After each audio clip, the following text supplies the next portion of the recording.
Hello बच्चों, welcome to our channel doubt accounts. आज हम क्लास 12th में इशू ऑफ शेयर हम कंटिन्यू करते हैं। ठीक है, इशू ऑफ शेयर में हम एक नया टॉपिक पढ़ने जा रहे हैं जिसका नाम है फोर फीचर ऑफ शेयर्स। ठीक है, जो आपके एग्जाम पॉइंट ऑफ व्यू से भी बहुत इंपॉर्टेंट है। फोर फीचर ऑफ शेयर्स जो आज का हमारा मेन टॉपिक होगा। हम इसके क्वेश्चंस वगैरह जो भी होगा वो सारा का सारा करके खत्म कर देंगे। ठीक है, फोर फीचर को कि मतलब क्या फोर फीचर में क्या होता है क्या नहीं होता है, ऐसे कौन कौन से केसेस हैं, कौन कौन से केसेस नहीं, मतलब जितने भी केसेस आपके पास फोर फीचर में हैं हम कोशिश करेंगे उन सबको मैक्सिमम हद तक खत्म ही कर दे। ठीक है, तो इस वीडियो को प्रॉपर ध्यान से देखना। लेकिन इससे पहले अगर किसी ने पहली वाली जो वीडियो है ओवर सब्सक्रिप्शन ऑफ शेयर्स के जो मैंने क्वेश्चंस कराए थे उस क्वेश्चंस को कैसे करते हैं कैसे नहीं करते हैं, अगर नहीं देखी है तो एक बार आप उसको देख लो, क्योंकि उससे आपको बहुत ज्यादा हेल्प मिल जाएगी। ये उसके आगे का ही कॉन्सेप्ट है। ठीक है, तो ओवर सब्सक्रिप्शन ऑफ शेयर्स का जो लास्ट वीडियो, इससे लास्ट वीडियो है, उसको आप एक बार देख लेना। ठीक है, चलो अब हम पढ़ते हैं four feature of shares. Four feature, सबसे पहली बात आती है फोर फीचर का मतलब क्या होता है। फोरफिट का मतलब होता है जनरली जब्त कर लेना। फोरफिट का जनरली मतलब क्या होता है, जब्त कर लेना। ठीक है, तो ऐसे ही क्या आता है आपका फोर फीचर ऑफ शेयर्स, मतलब कि कंपनी क्या करती है, शेयर को फोरफिट कर लेती है। फोरफिट का मतलब क्या होता है, फोरफिट का मतलब होता है शेयर्स को जब्त कर लेती है कंपनी। ठीक है, अब कंपनी शेयर्स को जब्त करती क्यों है, पॉइंट ये आता है कि भाई कंपनी शेयर्स को जब्त करती क्यों है, फोरफिट क्यों करती है। सीधी सी बात है, शेयर होल्डर से पैसा मांगा था इंस्टॉलमेंट में, उसने कुछ पैसा दिया और कुछ पैसा नहीं दिया। ठीक है, अगर कंपनी कुछ पैसा अगर कंपनी को उससे नहीं मिला है तो कंपनी उनको क्या करेगी कि नोटिस देती है। फोरफिट करने से पहले नोटिस करती है कि भाई तुमने कुछ पैसा हमें दे रखा है, मान लो 10 रुपए में से 6 रुपए आपने दे रखा है, 4 रुपए नहीं दिए वो आप हमें दे दो प्लीज, नहीं तो हम आपके शेयर को क्या कर लेंगे, फोरफिट कर लेंगे। ठीक है, तो कंपनी शेयर को फोरफिट कब करती है, जब सामने वाला जो शेयर होल्डर है उसने पार्शली पेमेंट कर दी बट आगे की पेमेंट देने के लिए तैयार नहीं है, तो कंपनी क्या करती है, उनके शेयर्स को फोरफिट कर लेती है। ठीक है, तो यही सारा का सारा फोरफिट का केस है और कुछ नहीं है। देखो, फोरफिचर ऑफ शेयर्स का जनरली मतलब क्या होता है, मान लो 10 रुपए मांगे थे। ठीक है, 10 रुपए में ऐसे हिसाब बना था, 3, 4 और 3। मान लो एक शेयर होल्डर ने ये 3 रुपए एप्लीकेशन को तो दे दिए, लेकिन ये 4 रुपए नहीं दिया और ये 3 रुपए नहीं दिया। कंपनी ने मांगा भाई कि दे दो हमें, लेकिन जब उन्होंने नहीं दे रहे तो कंपनी क्या करेगी, इनके शेयर्स को फोरफिट कर लेगी। शेयर्स को क्या कर लेगी, आपका फोरफिट कर लेगी। अच्छा, फोरफिट का मतलब क्या है, देखो अब यही शेयर होल्डर, मान लो शेयर होल्डर जो था उसके पास 1000 शेयर्स थे। ठीक है, 1000 क्या थे, शेयर्स थे। अब 1000 शेयर्स में उसने 1000 इंटू में 3, मतलब कि एप्लीकेशन का 3000 रुपए तो उसने पे कर दिया। ठीक है, लेकिन जो 1000 इंटू में 4 और 1000 इंटू में 3, मतलब कि अलॉटमेंट का और फाइनल कॉल का पैसा, मतलब कि 4000 और 3000, जो ये वाले पैसे हैं ये पे नहीं करा है। ठीक है, तो सामने वाले शेयर होल्डर से कितना पैसा मिल गया, 3000 मिल गया। अभी जो 3000 है ना, कंपनी इसको वापस नहीं करेगी। फोरफिट ऑफ शेयर में क्या होता है, अगर किसी शेयर होल्डर ने पहले जितने भी पैसे दे रखे हैं कंपनी उसको ही जब्त कर लेती है। अब वो वापस कंपनी उनको नहीं करेगी, क्या बोलते हैं, शेयर होल्डर को। ऐसा नहीं है कि जिस शेयर होल्डर का 1000 शेयर उन्होंने फोरफिट करा था तो जो पैसा मिल गया उनसे पहले वो वापस कर दे, वापस नहीं करती, वो अपने पास ही रख लेती है। ठीक है, तो ये 7000 मिले नहीं, ये 3000 मिल गया, तो कंपनी इन पैसों को भी क्या कर लेगी, फोरफिट कर लेगी। इस पैसे को फोरफिट करा जाता है। समझ में आ गई बात, क्लियर है। तो ये सारा का सारा क्या था, केस था। अच्छा, हम थोड़ा सा और आगे बढ़े, इसकी जर्नल एंट्री क्या पास होती है, सबसे पहले हम उसकी बात करते हैं। जर्नल एंट्री सबसे इंपॉर्टेंट है इसकी। देखो, इसकी जर्नल एंट्री क्या पास होगी, जर्नल एंट्री क्या पास होगी, जर्नल एंट्री जी इसकी पास होगी share capital account debit, share capital account debit. यहां पे इक्विटी लगा लेना, equity share capital account debit to share for, equity लगाते रहना, मैं इक्विटी नहीं लगा रहा हूं, आप लगा लेना, equity share forfeiture account to, जितना पैसा नहीं मिल रखा, मान लो अलॉटमेंट पे नहीं मिल रखा तो अलॉटमेंट लिख दो, और अगर कॉल पे नहीं मिल रखा है तो कॉल लिख दो, टू कॉल्स इन एरियर्स। जो भी कॉल होगी, like first call second call जो भी है वो सारा का सारा यहाँ पे उठा के लिख दो। ठीक है, अभी मैं बताता हूँ इसको पास कैसे करते हैं, इसमें कौन कौन से अमाउंट आते हैं, कैसे कैसे क्या लिखा है, देखो जरा। शेयर कैपिटल अकाउंट को क्या कर दिया जाता है, डेबिट कर दिया जाता है। अभी तक जो आप क्वेश्चन करते हुए आ रहे थे, जो क्वेश्चंस करते हुए आ रहे थे, वहां पे शेयर कैपिटल अकाउंट को आप क्रेडिट कर रहे थे। सीधी सी बात है, अगर किसी शेयर होल्डर ने हमें पैसा दिया है तो कहीं ना कहीं फर्म में कैपिटल आई है, और कैपिटल का बढ़ना क्या होता है, क्रेडिट होता है। लेकिन अगर वहीं दूसरी तरफ बात करें, अब हम ना उसकी कैपिटल, अब हम उसको देंगे नहीं, शेयर्स देंगे नहीं, तो हमारे पास कैपिटल आया नहीं, अब उसका जो पैसा वो हमने जब्त कर लिया है, लेकिन कैपिटल नहीं बढ़ी हमारे फर्म में, तो जो पहले बढ़ी हुई हमारी कैपिटल थी हम उसको कम कर देंगे। तो कैपिटल जो पहले अगर बढ़ती क्रेडिट से है तो घटेगी किस तरफ से, डेबिट साइड से। तो इक्विटी शेयर कैपिटल अकाउंट को क्या कर दिया जाता है, debit to equity share forfeiture account. इस वाले देखो, जो ये वाली वैल्यू इक्विटी शेयर फॉरफीचर में, यहाँ पे कौन सा अमाउंट होता है, जितना पैसा रिसीव हुआ है, ठीक है। यहाँ पे कौन सा अमाउंट आएगा, यहाँ पे दिख नहीं रहा होगा, लाइट आ रही होगी, यहाँ पे लिख देता हूँ, जितना रिसीव हुआ, रिसीव्ड होता है, ठीक है। कंपनी को जितना पैसा रिसीव्ड हुआ है उसको कहां पे भर दिया जाएगा, यहाँ पे। एक शेयर अलॉटमेंट क्यों लिखा है, अब देखो फोरफीचर के नीचे जितनी भी एंट्रीज जाएंगी, जितनी भी कॉल, जैसे शेयर अलॉटमेंट हो गया, to first call, to final call, ये तब लिखा जाता है जिसपे कंपनी को पैसा रिसीव नहीं हुआ। जैसे अगर मैं इस वाले एग्जाम्पल की बात करूं, इसी वाले एग्जाम्पल की, तो 3000 रुपीज हमको रिसीव हो गए थे, तो यहाँ पे आ जाएगा आपका 3000 जो हमको रिसीव हो गया है, ठीक है।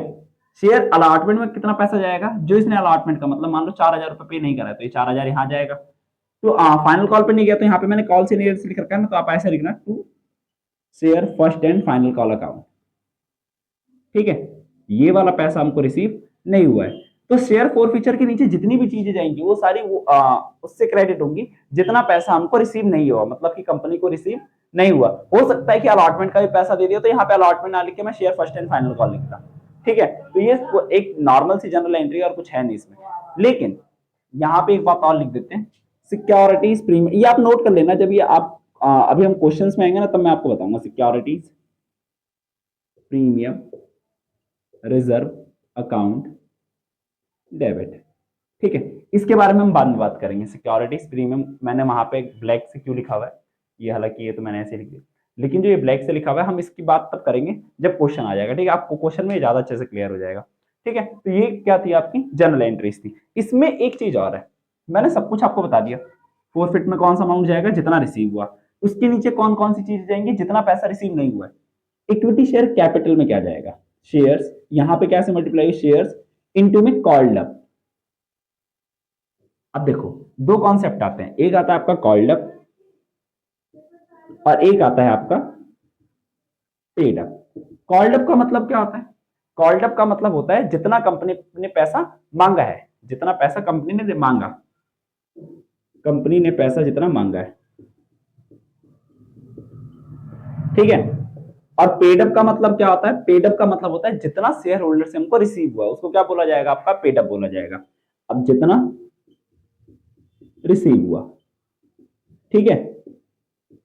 यहां पे याद रखना, शेयर कैपिटल में किससे मल्टीप्लाई होती है, हमेशा कॉल्ड अप से, मतलब कि जितना कंपनी ने पैसा मांग रखा है उससे मल्टीप्लाई होगी। देखो जैसे इस वाले केस में बात करें, इस शेयर होल्डर में 10 रुपए टोटल थे, ठीक है। 3, 4 और 3 का हिसाब किताब था। कंपनी ने देखो ये भी पैसा मांगा, ये भी मांगा और ये भी मांगा, उसने अलॉटमेंट का पैसा नहीं दिया और फर्स्ट कॉल का पैसा नहीं दिया। समझ में आ गई बात, कंपनी ने तो टोटल 10 रुपए मांग रखे हैं, तो कॉल्ड अप यहाँ पे कितना हो जाएगा, आपका 10 रुपए हो जाएगा। और पेड अप कितना है, सिर्फ एप्लीकेशन है, तो पेड अप कितना हो जाएगा, आपका 3 रुपए हो जाएगा, ठीक है। ऐसे एक और केस ले, जैसे मान लो और थोड़े से एग्जाम्पल पे चलते हैं। मान लो कंपनी ने 10 रुपए का शेयर था, 4 कॉल में डिवाइड करते हैं, 2 रुपए एप्लीकेशन पे, 2 रुपए नहीं, मान लो 3 रुपए एप्लीकेशन पे, 4 रुपए इस पे, 2 रुपए इस पे और 1 रुपए फाइनल कॉल पे, ठीक है। कंपनी ने ये वाला पैसा मांगा शेयर होल्डर से, ये वाला पैसा मांगा और ये वाला पैसा मांगा, ठीक है। मतलब कि एप्लीकेशन, अलॉटमेंट और फर्स्ट कॉल, ठीक है। लेकिन जो शेयर होल्डर था उसने सिर्फ एप्लीकेशन का पैसा दिया, अलॉटमेंट का नहीं दिया और फर्स्ट कॉल का नहीं दिया। कंपनी ने फर्स्ट कॉल के बाद ही शेयर को फोरफिट कर दिया, कंपनी ने उससे फाइनल कॉल मांगी ही नहीं। उसने कहा भाई जब तू फर्स्ट कॉल तक पैसा नहीं दे पाया तो बात ही खत्म। तो हम कंपनी ने सिर्फ उससे कितना पैसा मांगा है, फर्स्ट कॉल तक। अगर मैं बात करूं कि कॉल्ड अप कितना है, तो कॉल्ड अप 10 में से 3, 4, 3, 7, 2, 9, कॉल्ड अप कितना आ जाएगा जी आपका, यहाँ इस केस में 9 रुपए आ जाएंगे। और पेड अप कितना है आपका, 3 रुपए। समझ में आ गई बात, कॉल्ड अप और पेड अप समझ में आता है। कॉल्ड अप का मतलब जितना कंपनी ने पैसा मांगा है। अब इस केस में यहाँ पे कितने से मल्टीप्लाई होगी, 9 से मल्टीप्लाई होगा, क्योंकि 1 रुपए तो मांगा ही नहीं ना कंपनी ने, ठीक है। अब एक केस और देखो यहाँ पर, जैसे मान लो अब ऐसे हिसाब किताब था, 10+2 मतलब कि 10 रुपए फेस वैल्यू और 2 रुपए प्रीमियम। 3, 6, 2, कितना हो गया, 6, 3, 9, 2, 11 और 1, 12। ठीक है, और प्रीमियम पता ही आपको अलॉटमेंट पे होता है अगर कुछ गिवन ना हो तो। ठीक है, कंपनी ने सेम ये वाला पैसा मांगा, एप्लीकेशन का मांगा, अलॉटमेंट का मांगा और फर्स्ट कॉल का मांगा। ये वाला पैसा मांगा ही नहीं कंपनी ने, नॉट मेड। ठीक है, कंपनी ने इसको मांगा ही नहीं, नॉट मेड है ये। अब जो सामने वाला शेयर होल्डर था उसने एप्लीकेशन का तो दे दिया, अलॉटमेंट का पैसा नहीं दिया और फर्स्ट कॉल का पैसा नहीं दिया। और इसी के बाद ही कंपनी ने तुरंत उसके शेयर्स को क्या कर लिया है, फोरफिट कर लिया है। अब पॉइंट ये आता है कि कंपनी ने कॉल्ड अप कितना है। कंपनी का अगर कायदे से देखा जाए तो 3, 6, 3, 9, 2, 11, कंपनी ने टोटल 11 रुपए मांगे, लेकिन इस 11 रुपए में 2 रुपए का प्रीमियम है। ठीक है, तो ये 2 रुपए का प्रीमियम हम हमेशा एक्सक्लूड कर देते हैं। याद करो, शेयर कैपिटल में हमेशा फेस वैल्यू से ही मल्टीप्लाई होता था, तो हम इस 2 रुपए के प्रीमियम को कभी भी इंक्लूड नहीं करेंगे। इस केस में कॉल्ड अप कितना होगा, 3 रुपए एप्लीकेशन, 4 रुपए अलॉटमेंट और 2 रुपए फर्स्ट कॉल। तो यहाँ पे भी कॉल्ड अप कितने का जाएगा, 9 का, और पेड अप कितने का जाएगा, 3 रुपीज का। ठीक है, तो ये कॉल्ड अप और पेड अप में बड़ी कंफ्यूजन होती है, तो मैं आपको पहले ही बता के चलता कॉल्ड अप क्या होता है और पेड अप क्या होता है। समझ में आ गई बात, इतना क्लियर है, इसमें तो कोई दिक्कत है नहीं। अब हम ना धीरे धीरे करके अब इसके हम क्वेश्चन चालू करेंगे। अभी यहाँ पे भी थोड़ी देर बाद आपको एक क्वेश्चन डिस्प्ले होगा, फिर हम उस क्वेश्चन को सॉल्व करेंगे। जैसे जैसे क्वेश्चन को सॉल्व करेंगे वैसे वैसे ये सब कुछ क्लियर होता चला जाएगा आपका। ठीक है जी, तो अब हम अपने क्वेश्चन की तरफ बढ़ते हैं। चलिए जी, अब हम अपने क्वेश्चन की तरफ बढ़ते हैं। क्वेश्चन अभी आपके सामने यहाँ पे डिस्प्ले भी हो रहा होगा। उससे पे जरूरी मैंने यहाँ पे आपको लिख दिया, एंट्रीज लिख दी, share capital account debit to share forfeiture account to share allotment account to share first and final call account. मैंने आपको बार बार बोला है कि यहाँ पे नीचे अगर सेकंड एंड फाइनल कॉल है तो सेकंड एंड फाइनल कॉल भी लिखा जा सकता है। जितने पैसे रिसीव नहीं हुए रहेंगे, अब उन सारे पैसे को क्या कर देंगे, शेयर फॉरफीचर के नीचे रिकॉर्ड करते चले जाएंगे। ठीक है, अब हम क्वेश्चन की तरफ बढ़ते हैं। क्वेश्चन देखो क्या कहता है, ABC limited issued 1 lakh shares of ₹10 each at par, मतलब कि 10 रुपए का शेयर है और 1 लाख इशू करे गए हैं। ठीक है, कौन सी कंपनी है, यहां से लिखना है एबीसी लिमिटेड है, वर्किंग नोट का पार्ट है, मैं छोटा छोटा लिख देता हूँ। 1 लाख शेयर इशू करे गए हैं। ठीक है, 10 रुपए का हिसाब किताब है। 10 रुपए में कैसे कैसे डिवाइड करा गया, 3 रुपए एप्लीकेशन, 5 रुपए अलॉटमेंट और 2 रुपए ऑन फाइनल कॉल। 3, 5 और 2। ठीक है, आगे क्या कहता है, application were received for 1,30,000 shares. Application कितने की रिसीव हो गई, 1,30,000, वही over subscription. Application of 1,20,000 shares were adjusted and remaining shares were refunded. मतलब कि 1,20,000 वाले शेयर्स को तो हमने एडजस्ट कर दिया, बचे हुए जो शेयर होल्डर थे उसको हमने क्या कर दिया है, रिफंड कर दिया है। तो वही सीधी सी बात है, सबसे पहले हम अपना वही डब्बा बनाएंगे जो मैंने आपको, अगर किसी ने पहले की वीडियो नहीं देखी है तो एक बार आप देख लो उसे जाके, नहीं तो थोड़ी सी प्रॉब्लम हो सकती है आपको। लाइन टेढ़ी मेढ़ी जा रही है, आपने कॉपी बहुत अच्छे से बनाना। अप्लाइड, ठीक है, यहाँ पे क्या आएगा आपका अलॉटेड। आपकी बुक में या आपके स्कूल में टीचर ने अलग तरीके से कराया होगा, लाइक वो जो वर्किंग टेबल जो भी होती है उसको ग्राफ, लेकिन हम ऐसे करेंगे नॉर्मल। अप्लाइड कितने थे, 1,30,000 शेयर्स। ठीक है, लेकिन हम अलॉट कितना कर सकते हैं, सिर्फ 1 लाख शेयर अलॉट कर सकते हैं। आपको बार बार बताया था ओवर सब्सक्रिप्शन में भी कि कंपनी ने जितने शेयर्स के लिए इशू कर रखा है सिर्फ उतने शेयर ही अलॉट कर सकती है, उससे ज्यादा शेयर्स कभी अलॉट कर ही नहीं सकती है।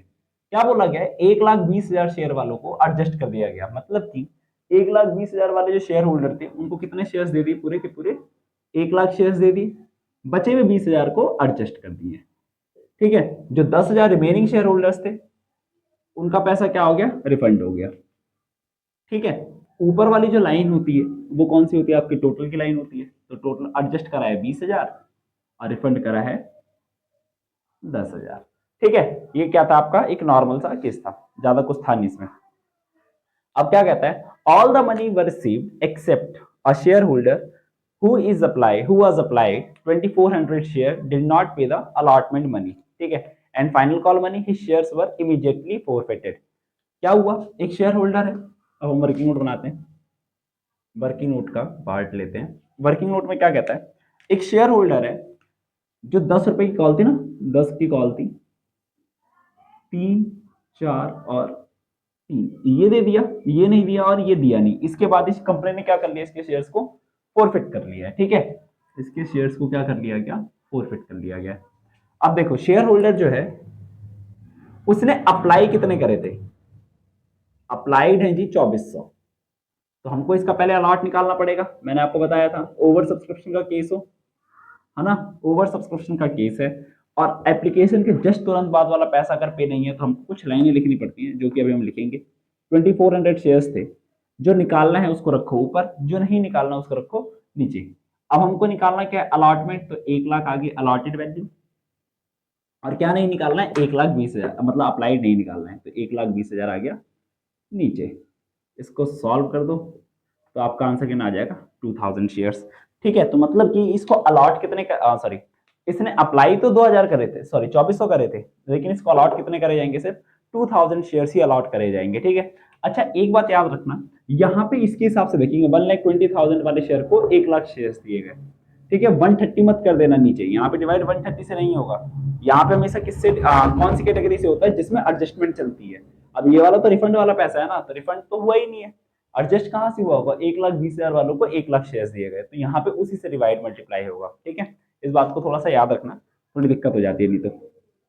पहले हम बात करते हैं एप्लीकेशन मनी रिसीव्ड।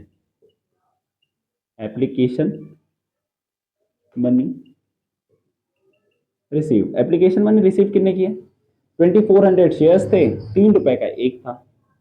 टोटल जो कंपनी को रिसीव हो वो आया 7200 के शेयर्स रिसीव है, माइनस कर दो application money due. Application money due, कायदे से इसका पैसा कितना बनता है, 2000 इंटू में 3, मतलब कि 6,000 रुपए इसका पैसा बनता है। अब एक्सेस मनी कितनी आई, एक्सेस मनी, एक्सेस कितना आया आपका 1200। ठीक है, एक्सेस कितना पैसा आ गया, 1200 आ गया। अब वही बात, allotment money due, allotment money कितनी ड्यू होगी, 2000 शेयर्स थे, 4 रुपए के हिसाब से एक शेयर है, तो ड्यू हो गए 8,000। इसमें से माइनस क्या कर दिया जाएगा, एक्सेस मनी। एक्सेस मनी कितनी है, जो इसका एडजस्ट होगा 1200 एडजस्ट हो जाएगा। तो इस बंदे ने कितना पैसा नहीं पे करा होगा, अलॉटमेंट मनी नॉट पेड, कितना पैसा पे नहीं करा अलॉटमेंट का, ये हो गया 6800। ठीक है, तो अलॉटमेंट पे कितना पैसा इसने नहीं पे कर रखा है, 6800 रुपीज पे नहीं कर रखे हैं। और फर्स्ट एंड फाइनल कॉल पे भी इसने पैसा नहीं पे कर रखा, first and final call not paid, first and final call not paid. तो 2000 शेयर्स थे और 3 रुपए का एक शेयर था, तो हो गया कितना, 6,000 शेयर्स, 6,000 रुपए, सॉरी, तो 6,000 रुपए ये फाइनल कॉल पे भी रिसीव नहीं हुआ। ठीक है, ये सारा का सारा हमने वर्किंग नोट कर लिया। अब हम ना जनरल एंट्री पास करते हैं कि जनरल एंट्री कैसे पास होगी, कैसे पास नहीं होगी। ठीक है, जनरल एंट्री के लिए क्या करते हैं, एक मिनट रुक जाओ, इसी जगह हम, चलो अब हम जनरल एंट्री पास करते हैं। जनरल एंट्री में सबसे पहले एंट्री कौन सी पास होगी, वही एप्लीकेशन की अपनी बचपन वाली, bank account debit to share application account, share application account. कितना एप्लीकेशन आया था, 1,30,000, 1,30,000 इंटू में 3, तो 3,90,000 डेबिट और 3,90,000 क्रेडिट। ठीक है, नरेशन क्या आएगी, being the application money received, application money, मैं छोटा छोटा लिख रहा हूँ कि पूरा का पूरा क्वेश्चन हो जाए। ये उम्मीद करता हूँ भाई ये आपको ये सब एंट्रीज आती होंगी, क्योंकि हमने ये पहले ही सीख रखी है सब कुछ। ठीक है, तो अब हम सेकंड वाली एंट्री पास करते हैं। सेकंड वाली एंट्री में क्या लिखा हुआ है, थोड़ा शोर आ रहा है वो आप थोड़ा अवॉइड कर देना। सेकंड एंट्री में क्या है, share application account debit, share application account debit to, अब ये वाला पैसा आएगा टू शेयर कैपिटल अकाउंट। ठीक है, और कुछ पैसा एडजस्ट करा गया है, ये रहा एडजस्ट का पैसा कहां जाएगा, अलॉटमेंट पे टू शेयर अलॉटमेंट अकाउंट। और कुछ पैसा क्या करा गया है आपका, रिफंड करा गया है, तो जो रिफंड करा जाएगा उसको क्या लिखा जाएगा, टू बैंक अकाउंट। ठीक है, तो ऐसे आपकी सेकेंड एंट्री भी क्या हो जाएगी, पास हो जाएगी, be the application money adjusted, application money adjusted. अभी कैसे करेंगे, शेयर एप्लीकेशन में तो 1,30,000 शेयर्स थे, ₹3 का मांगा था। जैसे जैसे होगा उसको 3 से मल्टीप्लाई कराते हुए चले जाओ। तो 3,90,000, ठीक है। यहाँ पे कितने से मल्टीप्लाई होगा? 1 लाख इंटू में 3, 1 लाख इंटू में 3 लाख, ठीक है जी। अब अलॉटमेंट में कितना पैसा जाएगा? 20,000 इंटू में 3, 20,000 इंटू में 3, 60,000। और बैंक में कितना पैसा जाएगा? 10,000 इंटू में 3। ये कैसे करते हैं ये मैंने आपको लास्ट वीडियो में पहले ही बता रखा है। रीजन लॉजिक वगैरह क्या होता है क्या नहीं होता, ये सब मैंने आपको लास्ट वीडियो में बता रखा है, ठीक है। तो जिन्होंने लास्ट वीडियो नहीं देख रखी है एक बार वो देख लेना, नहीं तो दिक्कत हो जाएगी आपको। चलिए जी, अब हम ये हमारा एप्लीकेशन तक का एंट्री वगैरह सब कुछ जो भी था वो हमने पास कर ली। अब हम तीसरी एंट्री पास करते हैं, allotment. Share allotment account debit, share allotment account debit to share capital account. 1 lakh shares थे, ₹4 का अलॉटमेंट था, ठीक है। तो यहाँ पे कितना जाएगा? 4 लाख और 4 लाख, ठीक है। नरेशन वही, being the allotment money due, allotment. ये आप अगर क्वेश्चंस करते रहेंगे ना तो ये एंट्रीज वगैरह जो होगी ये आपको बहुत अच्छे से याद हो जाएगी। Being the allotment money due, ठीक है। अलॉटमेंट मनी ड्यू हो गई। अब हम अगली एंट्री देखते हैं, फोर्थ। अब रिसीव करने की बारी आई। तो bank account debit to to share allotment account, ठीक है। अब यहाँ पे कैसे पैसा जाएगा वो देखो जरा। अलॉटमेंट में कैसे जाएगा?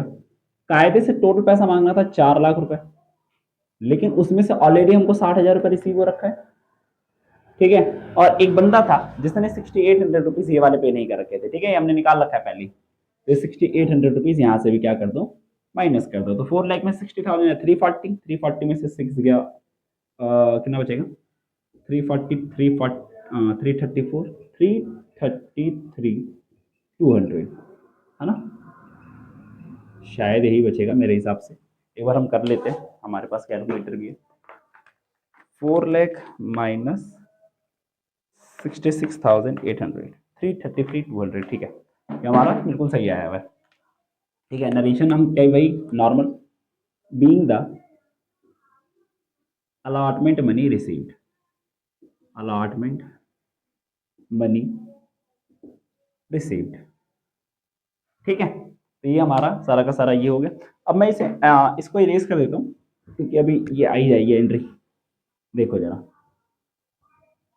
ठीक है। अब हम थोड़ा सा और आगे बढ़ते हैं। फिर हमने क्या करा? फर्स्ट कॉल का पैसा ड्यू करा, भाई share first and final call account debit, call account debit to share capital account. कितना आएगा? 1 लाख शेयर्स थे, ₹3 शायद मांगा था ना? नहीं, 3 नहीं था, 2 था। सॉरी सॉरी सॉरी सॉरी, 352 का हिसाब किताब था क्या? अच्छा, यहाँ पे मैंने गलती कर दी है भाई, यहाँ पे 5 आएगा, यहाँ पे 5 लाख, 5 लाख, यहाँ पे 5 लाख, 352 का हिसाब किताब था। 5 लाख में से 60,000, यहाँ पे 433,200 आएगा, सॉरी। यहाँ पे आप ठीक कर लेना ये सब, ये मैंने 4 के हिसाब से मल्टीप्लाई कर दिया, सॉरी। आई थिंक यहाँ पे फिर हमने गलती कर रखी है, sorry sorry sorry sorry. 2000 into में 5 कर लो इसे, तो कितना हो गया? 10,000। 10,000 में से 1200 का कितना बचेगा ये आपका? 10,000 में से 1200 जाएगा 980, 800, ठीक है। और ये 2000 टू में 2 मतलब कि 4000 यहाँ पे रिसीव, सॉरी यहाँ पे हमने थोड़ी सी गलती कर दी, 52 के हिसाब से था लेकिन हमने 4 उसके हिसाब से कर दिया था, कोई नहीं, तो ठीक कर देते हैं फटाफट से। 8800 यहाँ पे जाएगा, ठीक है। तो 8800 अगर यहाँ से माइनस होगा तो 440, 4,31,200, 4,31,200, 1 लाख इंटू में तो कितना हो गया यहाँ पे, ठीक है। तो ये कुछ गलतियां हो गई थी, होती रहती है, ठीक है। तो ये सिर्फ एक थोड़ा सा अमाउंट का ही फर्क था, जो हमने अमाउंट गलत लिख दिया था उठा के। क्या है यहाँ पे? Being the final call money due, call money due, ठीक है। अब हम इसको रिसीव करते हैं जरा। Bank account debit to share first and final call account कितना आ जाएगा? कायदे से 2 लाख रुपए मांगे थे, लेकिन एक बंदा ये रहा, है ना, इसने 4,000 रुपए हमको पे नहीं कर रखे हैं, तो 4,000 यहाँ से माइनस हो जाएगा, कितना आ जाएगा? 1,96,000 and 1,96,000 being the final call money received. ठीक है, अब हम क्या करेंगे? अब हम करेंगे फोरफिट। जो ये शेयर होल्डर था, इस भाई ने फोरफिट हो गए इसके शेयर, क्योंकि इसने 2 पैसे नहीं दिए, मतलब 2 कॉल पे पैसा नहीं दिया था। अब वो 2 कॉल पे जब पैसा नहीं देगा तो हम इसके शेयर को क्या करेंगे? फोरफिट करेंगे। और फोरफिट की एंट्री भाई शेयर कैपिटल अकाउंट डेबिट, ठीक है, share capital account debit to share forfeiture account, मतलब कि जितना पैसा उससे रिसीव हुआ हम इस वाले कॉलम में लिखेंगे, फोरफिचर अकाउंट, ठीक है, टू शेयर, और इससे अलॉटमेंट का पैसा नहीं मिला था ना, टू शेयर अलॉटमेंट अकाउंट, और फाइनल कॉल का पैसा नहीं मिला तो to share first and final call account being the shares were forfeited. देखो, अब पॉइंट ये आता है कि यहाँ पे कैसे कैसे मल्टीप्लाई होगा। कायदे से इस बंदे के पास कितने शेयर्स थे? ये होल्ड करता था 2,000 शेयर्स, 2,000 के हिसाब से, और कंपनी ने इससे मांगा पूरे के पूरे 10 ही रुपए थे, याद है ना? 10 में ये भी मांगा, ये भी मांगा, ये भी मांगा, दिया नहीं है ये, तो कॉल्ड अप तो 10 के 10 रुपए, तो 2,000 इंटू में 10 कितना हो गया आपका? 20,000 रुपए हो गया। ठीक है, फोर फीचर में कौन सा अमाउंट बताया था ना अभी, कि फोरफिट में कौन सा अमाउंट जाता है? जितना सामने वाले से रिसीव हो रखा है। अगर तुम याद करो, जो ये वाला अमाउंट है, ये रहा, ये देख रहे, एप्लीकेशन मनी रिसीव, इतना ही पैसा टोटल रिसीव हुआ उस बंदे से, तो ये वाला जो अमाउंट है ना, यही सीधा उठा के यहाँ पे लिख दे शेयर फोरफिचर में, 70,200। ठीक है, यहाँ पे कितना अमाउंट चला जाएगा? 70,200, जो हमने यहाँ पे लिखा था, एप्लीकेशन मनी रिसीव्ड में लिखा था जो। ठीक है, क्योंकि इतना ही पैसा उससे रिसीव हो रखा, उसके बाद उसने कभी पैसा ही नहीं दिया। ठीक है, अलॉटमेंट पे हमने भी निकाल रखा है, अलॉटमेंट पे कितना पैसा रिसीव नहीं हुआ था, ये रहा, 8800 अलॉटमेंट पे रिसीव नहीं हुआ था, उसको लिख दो यहाँ पे। और फाइनल कॉल पे कितना पैसा रिसीव नहीं हो रखा? 4,000, तो उसको भी यहाँ पे लिख दो। आप इसको टोटल करो, आपका आंसर मैच कर जाएगा, 8 7 15, 15 16 4 20। ठीक है, तो ऐसे करके शेयर फोर फीचर का क्वेश्चन क्या हो जाता है। आपको एक सिंपल केस हमने करा दिया, अगले क्लास में, मतलब अगले वीडियो में हम फोरफिट के और क्वेश्चन करेंगे। ठीक है, तो अभी के लिए इतना ही छोड़ते हैं, तब अब हम मिलते हैं अपनी अगली क्लास में, तब तक के लिए टाटा बाय बाय।